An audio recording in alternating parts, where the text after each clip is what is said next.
هورمونی راننده ها ماشین سنگی شوفرها الان حالیشا ببریم به ماکا ماشین قدیمی ها احترام بذاریم. فکر میکنین اتوماتیک از خودش میره، حالا میخوام اتوماتیکا با ماک نشونت بدم. برو رو سر اسپید بدون دنده بدون کلاچ غرف کن دوتا آزاد حریکت.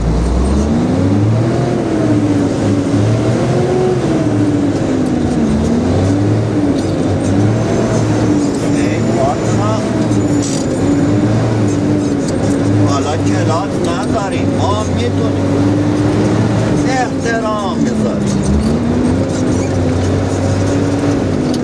قربون شوفرها با معرفت، سلامتی همه تون، نوکرتونم.